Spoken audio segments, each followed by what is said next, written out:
اس اسلام کے درخت کی آبیاری کے لیے سب سے پہلے میرے محبوب صلی اللہ علیہ وسلم نے اپنے خون کو پیش کیا ہے۔ طائف کی وادیوں کو آپ دیکھ لیں،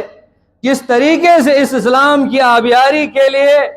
میرے محبوب صلی اللہ علیہ وسلم جب وہاں پہنچتے ہیں، کس طریقے سے ان کے اوپر پتھراؤ کر کے کس طریقے سے ان کے خون کو زمین پر بہایا جاتا ہے۔ پھر آپ صلی اللہ علیہ وسلم کے بعد آپ صلی اللہ علیہ وسلم کی تیار شدہ جماعت حضرات صحابہ کرام کی تاریخ اٹھا کر دیکھ لیجئے کہ اس اسلام کی آبیاری کے لیے کس طریقے سے صحابہ کرام نے اپنے آپ کو قربان کیا، اپنی اولاد کو قربان کیا، اپنی بیویوں کو بیوہ کرایا، اپنے بچوں کو یتیم کرایا۔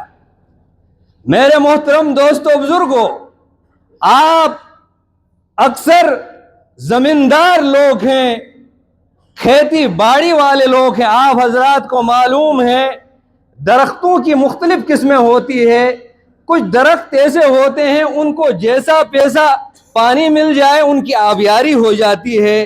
کچھ ایسے درخت ہوتے ہیں نازک قسم کے ہوتے ہیں، معمولی گندا پانی اس کو پہنچ جائے ان کی جڑیں خشک ہو جاتی ہیں، وہ درخت بڑھتا نہیں، خشک ہو جاتا ہے۔ جیسے چیری کا درخت ہے یا زیتون کا درخت ہے، اس کے لیے پاک صاف پانی کی ضرورت ہوتی ہے، اس کے گندے پانی کے ذریعے سے آبیاری نہیں ہوتی ہے۔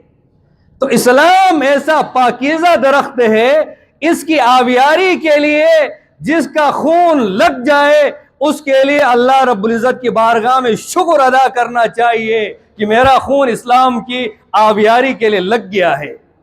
میرے محترم دوستو بزرگوں، میں آپ سے عرض یہ کر لوں، پریشان نہیں ہونا ہے، مایوس نہیں ہونا ہے، لیکن ساتھ ساتھ بےحس بھی نہیں ہونا ہے، غافل بھی نہیں ہونا ہے۔ اپنی ماؤں بہنوں کو، اپنے غزہ کے بھائیوں کو ہر وقت ہم جو کر سکتے ہیں ان کو دعاؤں میں یاد رکھیں گے انشاءاللہ۔ آپ کے علماء کرام انشاءاللہ مالی معاونت کے لیے یہاں اگر مشن کا اعلان کرے، مالی معاونت کے لیے انشاءاللہ ہم سب تیار ہو جائیں گے اور اللہ رب العزت سے گڑ گڑا کر دعائیں کریں گے، مولا کریم ہمیں بھی اپنی ماؤں بہنوں تک پہنچنے کے راستے ہموار فرما اور ہم اپنے